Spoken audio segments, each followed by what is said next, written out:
बोलिए भारत माता की। ऐसे नहीं चलेगा काम। पहले हमारी माता बहनें बोलेंगे, उसके बाद आप बोलेंगे। ये मालूम पड़ जाएगा किसकी आवाज ज्यादा है।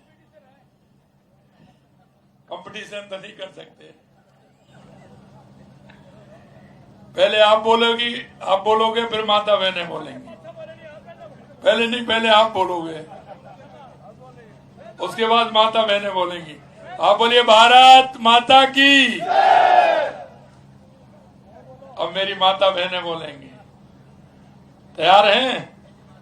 बोलिए भारत माता की। अब आप ही देख लो। चलो कोई बात नहीं, हम मिलकर के बोलेंगे। बोलिए भारत माता की। रामदेव बाबा की, रानी सती की, लोहारगल धाम की, शाकंभरी माता की, सालासर धाम की, खाटू श्याम की, आप सभी की।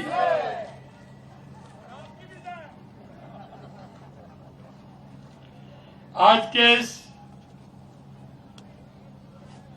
झुंझुनू के स्वागत के इस कार्यक्रम में मंच पर विराजमान मेरे कैबिनेट के मेरे साथी, आपके पड़ोस के जिले के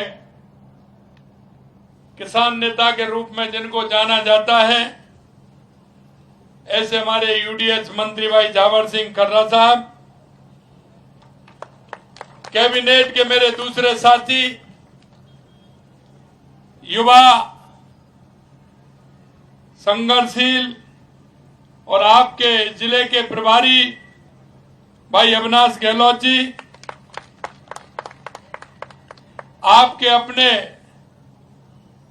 लोक लाडले विधायक जिनको कि आपने बहुत बड़े अंतराल से उपचुनाव में जिता करके भेजा, ऐसे भाई राजेंद्र भामू जी, लेकिन आदमी बड़े काम के हैं। इन्होंने काम गिनाए, इतने काम गिनाए, और मेरे पास भी लिस्ट लेके आया हूं, पूरी लिस्ट है, पर फिर भी इनके पत्र नहीं बीतते, दो चार देते ही रहते हैं। मेरे यहाँ ये भी होना चाहिए। मैंने भाई कहा 21 साल का तुम्हारा काम हो गया जो नहीं हो रहा था, 11 साल का तुम्हारा काम हो गया जो नहीं हो रहा था, और नए काम भी आपके हो गए, लेकिन रोज 2-4 पत्र जब मिलने आते हैं तो मैं तो वैसे ही आ रहा हूं मिलने के लिए मुख्यमंत्री जी, और आते हैं तो 2-4 पत्र और दे देते कि ये भी होना चाहिए, ये भी होना चाहिए। ऐसे हमारे भामू जी, आपके अपने ही हमारे प्रदेश के उपाध्यक्ष भाई मुकेश आदित्य जी, प्रदेश के महामंत्री श्रवण बगड़ी जी, जिला अध्यक्ष बनवारी लाल सैनी जी, कार्यक्रम के प्रभारी काशीराम गोदारा जी, प्यारेलाल डूकिया जी, मुकेश कड़वासरा जी, कमलकांत शर्मा जी, विशंबर पूनिया जी, अनिल लांबा जी, सरजीत चौधरी जी, रोहतास धाकर जी, अनुपम जाकर जी, राजकुमार जी जांगीर साहब, और मंच पर विराजमान सभी हमारे मंचासीन अतिथिगण, मेरे सामने बैठे झुंझुनू के सभी मेरे पूजा योग बुजुर्गों, नौजवान दोस्तों, और इतनी बड़ी संख्या में आई मेरी माता बहनों, सबसे पहले तो मैं आप सभी का वंदन करता हूं, अभिनंदन करता हूं, आप सभी को मैं प्रणाम करता हूं।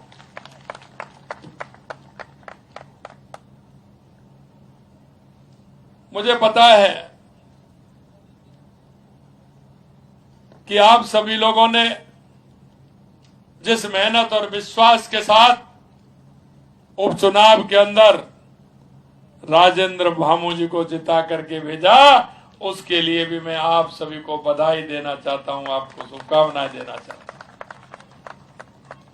मित्रों, मैं एक बात और आपसे कहना चाहता हूं कि आपको देखना है कि जो लोग लंबे समय से के झुंझुनू की राजनीति में राजनीति करते आए और जिन्होंने आप के विश्वास को तोड़ने का काम किया है, उन्होंने आपके इतने लंबे समय में आपको क्या किया है। और एक तरफ आपने राजेंद्र भामू जी को जिता करके भेजा है, इनके काम भी देख लेना और उनके काम का आंकलन भी कर लेना कि किस तरह से काम हो रहा है। मैं ये बात इसलिए आपसे कहना चाहता हूं, मेरे भाइयों, हमारा भाई वो होता है जो वक्त पर काम आता है। भाई वो होता है जो वक्त पर काम आता है। सिर्फ वोटों के लिए भाई नहीं होता है। वोट आते हैं तो भाई को भाई की याद आती है, जाति भी याद आती है, धर्म भी याद आ जाता है। लेकिन जब वोट निकल जाते हैं तो कुछ याद नहीं आता है। ऐसे लोगों से सावधान रहना चाहिए, सावधान रहना चाहिए। मैं आपसे इसलिए कहना और चाहता हूं कि 70 साल में सबसे ज्यादा अगर इस देश पर राज किया, प्रदेश पर राज किया, तो कांग्रेस ने किया। ये वही लोग हैं जो चुनाव से पहले सर्वे करा देते हैं, लट्ठे डलवा देते हैं और चुनाव बाद कुछ नहीं होता है, कोई काम नहीं होता है। हम देश के यशस्वी प्रधानमंत्री नरेंद्र मोदी जी के नेतृत्व में काम करते हैं।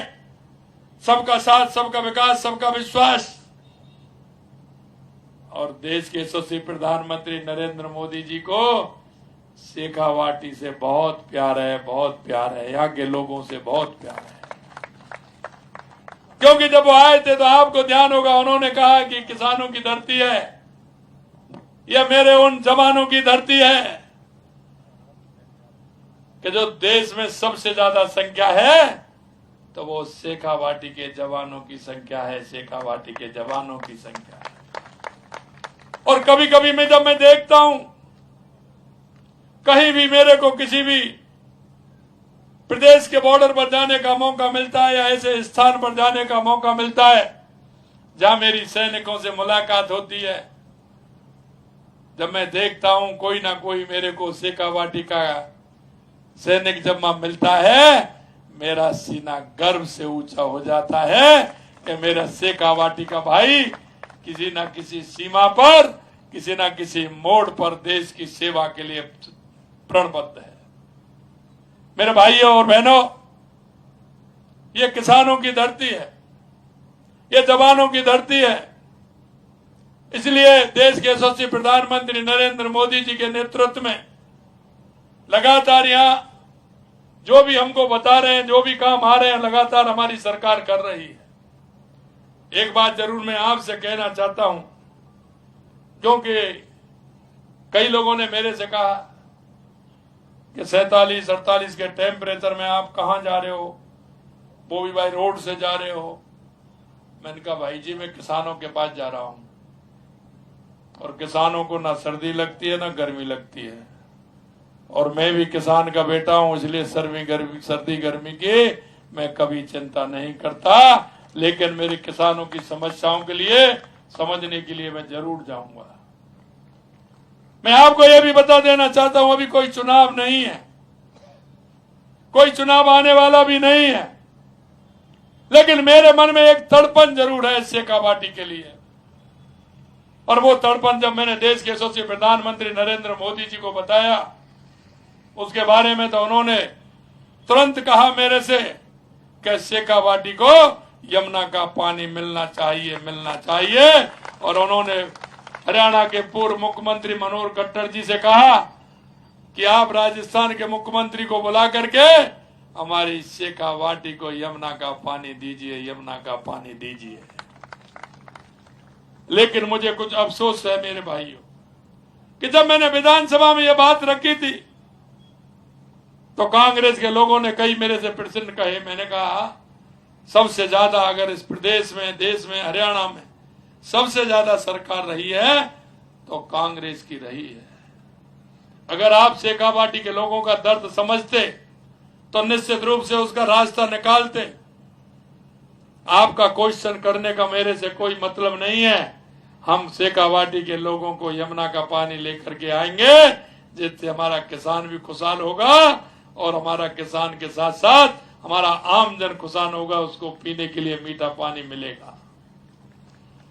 लेकिन दुख मुझे इस बात का है, इसी बीच में हमारा एमओयू हुआ, हरियाणा के चुनाव आ गए।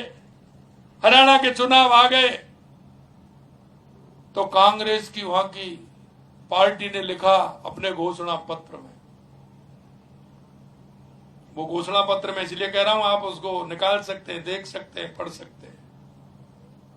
उस घोषणा पत्र में उन्होंने लिखा कि यमुना जल का जो समझौता राजस्थान के साथ हुआ है,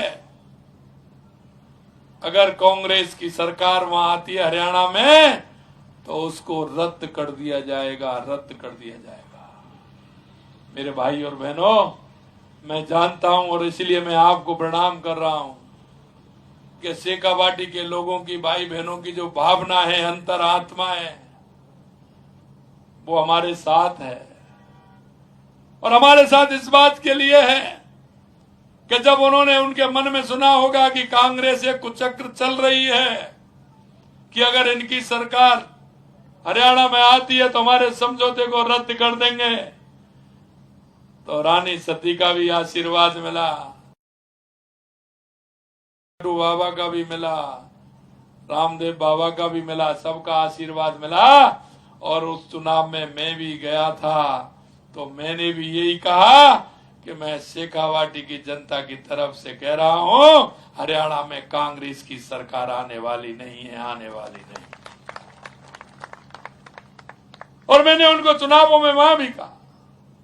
लेकिन आगे झुंझुनू, सीकर, चूरू के ऐसे नेता कांग्रेस के वहां गए, लेकिन उनके मुंह से एक शब्द नहीं निकला कि ये हमारी शेखावाटी की जनता का सवाल है, हमारा नहीं है, आपको इसके पानी देना चाहिए। उन्होंने एक सवाल नहीं किया। और अब जब हम यहाँ आए हैं तो ट्वीट कर रहे हैं, ट्वीट करके कह रहे हैं, अरे उनके ट्विटर की राजनीति को छोड़िए, मैदान में जाइए, जनता के बीच में जाइए, जनता बता देगी कि आपके काम क्या है। आपने लूट और झूठ के अलावा, तुष्टिकरण और जातिवाद के अलावा आपने कुछ नहीं किया, इसलिए जनता के बीच में जाइए, वहां आपको मालूम पड़ जाएगा। मैं इतना ही कहना चाहता हूं मेरे भाई और बहनों, जिस तरह से उन्होंने शेखावाटी के साथ एक धोखा देने का काम किया है, अगर वो आपके बीच में आते हैं तो आपका भी हक बनता है कि उनसे क्वेश्चन करें, उनसे पूछें कि आपने शेखावाटी के साथ ऐसा क्यों किया। आप उस घोषणा पत्र को देखें और उनसे बात करें कि अगर ऐसी बात थी तो आपको कहना चाहिए था कि शेखावाटी में हम भी रहते हैं, हमारे लोग भी रहते हैं, इसलिए इस काम को आपको नहीं करना है, राजस्थान को पानी देना है। और आपने देखा होगा चुनाव के बाद हमारे मुख्यमंत्री नायब सैनी जी और मैं और हमारे जल शक्ति मंत्री बैठे, उसकी डीपीआर के लिए टास्क फोर्स भी गठित हो गई, डीपीआर की 2 मीटिंग भी हो गई और आज भी पिलानी में होने वाली है। उसके लिए हम आगे बढ़ रहे हैं, उसके लिए भी आप सभी का मैं धन्यवाद देता हूं, क्योंकि हम जो कहते हैं वो करते हैं। देश के यशस्वी प्रधानमंत्री नरेंद्र मोदी जी का पूरे देश भर में यह विश्वास है कि वो कहेंगे वो करेंगे, इसीलिए जनता विश्वास करती है। मैं एक बात और कहना चाहता हूं, मेरे सैनिक भाई बैठे, मैं उनको प्रणाम करता हूं क्योंकि उन्होंने देश के लिए काम किया है। देश के यशस्वी प्रधानमंत्री नरेंद्र मोदी जी ने 1 रैंक 1 पेंशन के लिए कहा तो करके दिखाया। मेरे सैनिकों को अगर उससे सबसे ज्यादा फायदा मिल रहा है तो मेरे राजस्थान के सैनिक भाइयों को मिल रहा है, ये भी मैं कहना चाहता हूं। हम काम करते हैं, जनता की समझ के करते हैं, जनता जो चाहती है वो काम करते हैं। 21 साल से बंद पड़ा था, उसमें आधा पैसा लग गया, उनका चिंता तक नहीं। उन्होंने मन में यह भी नहीं कि हमारा पैसा लगा है, सरकार का पैसा है, ये जनता की टैक्स का पैसा है, इसको हम पूरा करें। मेरे भाई और बहनों, हम विश्वास दिलाते हैं, हमने कहा है कि जनता के बीच में हर 1 वर्ष में हम जाएंगे, हमारे काम का पूरा हिसाब देंगे कि हमने 1 साल में ये किया है, दूसरी साल में ये करने वाले हैं, तीसरी साल में ये करने वाले हैं। जब हम पहली बार बैठे हमने देखा कि राजस्थान के लिए क्या आवश्यकता है। हमको लगा सबसे पहले राजस्थान की आवश्यकता क्या है। तो मैं आपसे पूछना चाहता हूं, राजस्थान के विकास के लिए सबसे पहले किस बात की आवश्यकता है? आप बताओगे ना? पानी किसकी? पानी की। तो हमने पानी के लिए, आपने देखा होगा, पूरे राजस्थान में काम किया है। हमारे 17 जिले जो ERCP रामजल सेतु योजना से जुड़ रहे हैं, इनका शिलान्यास 1 साल होने पर देश के प्रधानमंत्री जी ने किया। दूसरा, आप यमुना समझौता देख रहे हैं, यमुना समझौता का DPR बन रही है। तीसरा, आपने देखा होगा इंदिरा गांधी नहर, गंग नहर के लिए 3400 करोड़ रुपए उसे सुधारने के लिए, खालों के निर्माण के लिए, डिग्गी के निर्माण के लिए हमने पैसा दिया है। दूसरा चौथा पैसा हमने देवास स्कीम के लिए दिया है, जो उदयपुर से पानी आएगा। उदयपुर का आधा पानी अरब सागर की तरफ जाता था, आधा हिंद महासागर की तरफ हमारी तरफ आता था। जिसका उपयोग होता था उसका उपयोग नहीं होता था। उसमें भी टनल बना के, एनीकट बना के उस पानी को भी हमने लेने का काम किया है। हमारी माही डैम की स्कीम को बांसवाड़ा, डूंगरपुर, पाली तक कैसे जाए, उसका काम हमने किया है। पाली और सिरोही के लिए उसका पानी कैसे मिले, हमने नर्मदा पर भी काम किया है कि हमारे सांचौर, बाड़मेर, रानीवाड़ा और भीनमाल को पानी कैसे मिले, इसके लिए भी हमने काम किया है। हम राजस्थान में काम कर रहे हैं, पानी के लिए काम कर रहे हैं, और हम आपको विश्वास दिलाते हैं कि हमारी जितनी भी स्कीम है, हम उनको धरातल पर ला करके राजस्थान के किसान को मजबूत करने का काम करेंगे। यहीं से कहा था उन्होंने, कांग्रेस के लोग झूठ बहुत बोलते हैं, और झूठ ऐसी बोलते हैं वो चल नहीं पाती है। कहा ना आलू से सोना बनाने की, अरे बन जाएगा क्या? अरे आप बताओ झुंझुनू वाले, आलू वो तो आप खा के आए हैं, वो तो आप खा के आए। आज 40% पूछ लीजिए, वही सब्जी खा के आए। लेकिन मैं ये कह सकता हूं कि आलू से सोना तो नहीं बना सकता, लेकिन मेरे किसान को अगर पानी मिलेगा, मेरा किसान जरूर धरती का सीना चीर करके सोना उगाने का काम करेगा, ये तो मैं कह सकता हूं। मैं इतना आपसे निवेदन करना चाहता हूं। दूसरी समस्या हमारी बिजली की थी।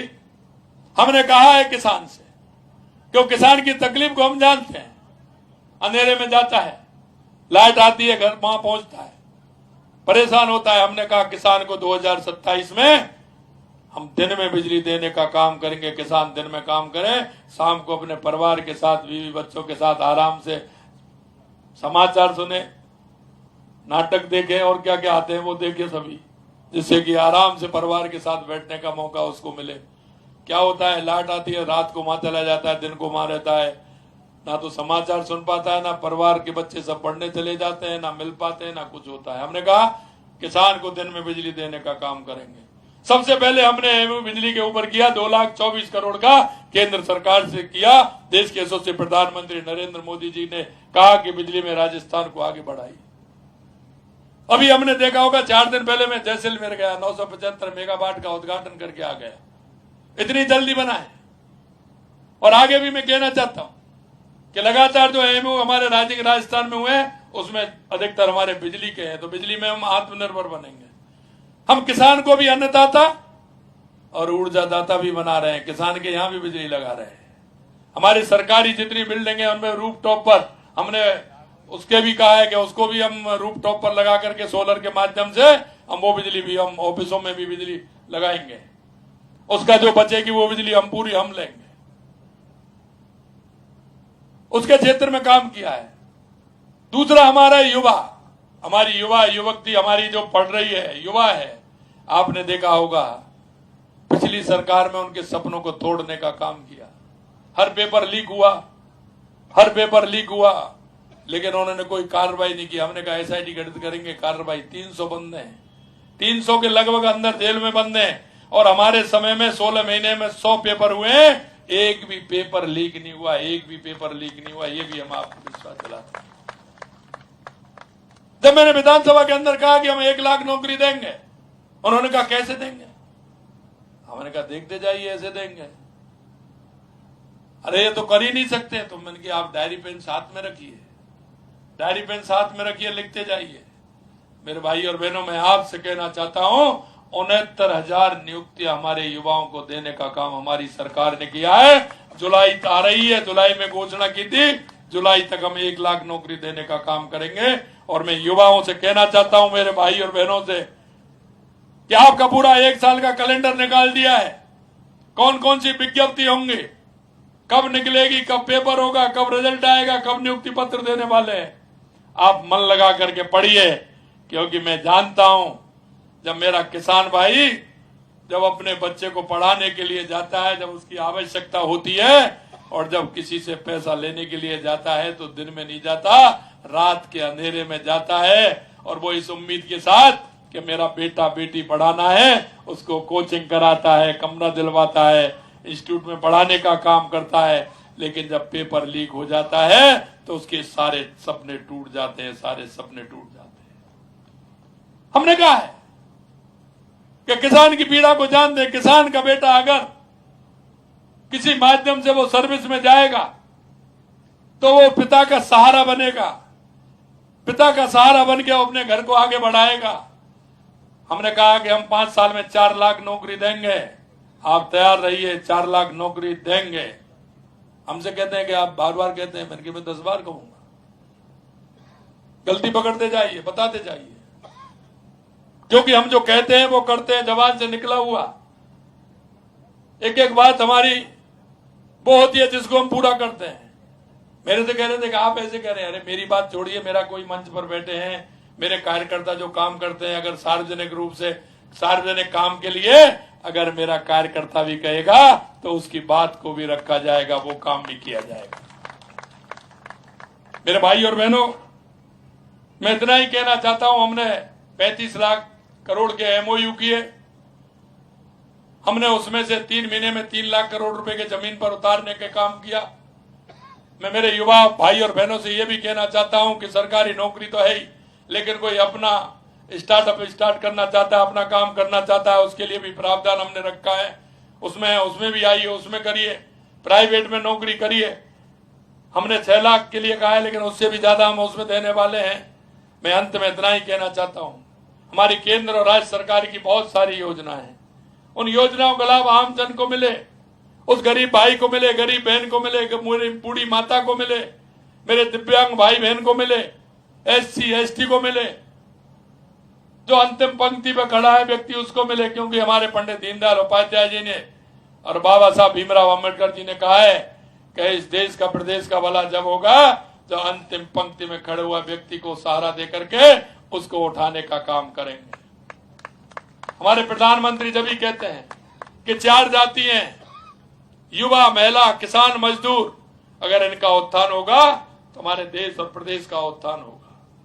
इसलिए मैं आपसे यही कहना चाहता हूं, क्योंकि हमारे पड़ोस में कौन रहता है, ऐसी कोई बूढ़ी माँ तो नहीं है जिसको दिक्कत हो, बीमार हो, पेंशन नहीं मिलती हो। पेंशन भी हमने 1000 से बढ़ा करके 1250 रुपए कर दिए हमने बुजुर्गों के लिए।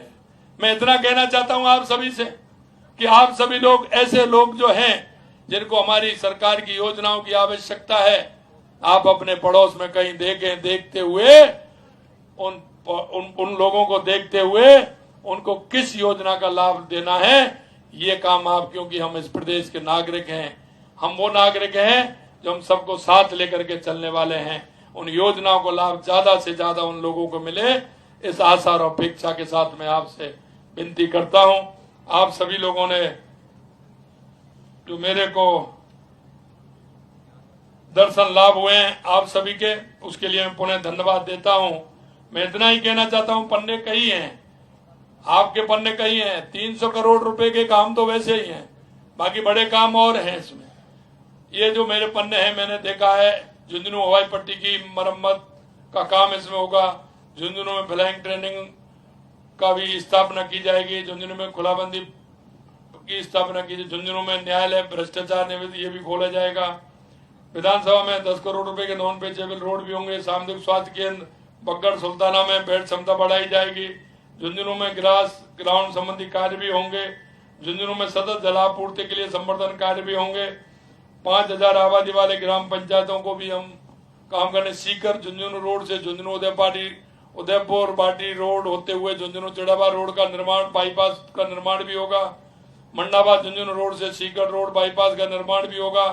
झुंझुनू रिजाणी कुंडेला बिसाऊ सड़क का निर्माण, झुंझुनू क्षेत्र में 34 सड़कों के निर्माण कार्य करवाए जाएंगे। ये सारा काम इतना है जो बताया उन्होंने भामू जी ने। ये तो ऐसे आदमी हैं कि जब भी आते हैं 2-4 पन्ने लेकर के आते हैं, होना भी चाहिए। आपके क्षेत्र के विधायक हैं और विधायक ऐसे हैं कि जिनको हमेशा क्षेत्र की चिंता रहती है, वो आपकी चिंता करते हैं। इसलिए मैं उनको भी धन्यवाद देता हूं और आप सभी से भी मैं इतना ही कहना चाहता हूं कि हमारी इन योजनाओं का लाभ जनता तक पहुंचे। कहने को तो बहुत कुछ था, लेकिन समय की मर्यादा है, आगे कई कार्यक्रम है, उसमें मुझे जाना है। आप सभी को बहुत बहुत धन्यवाद। जय हिंद, जय भारत, जय राजस्थान।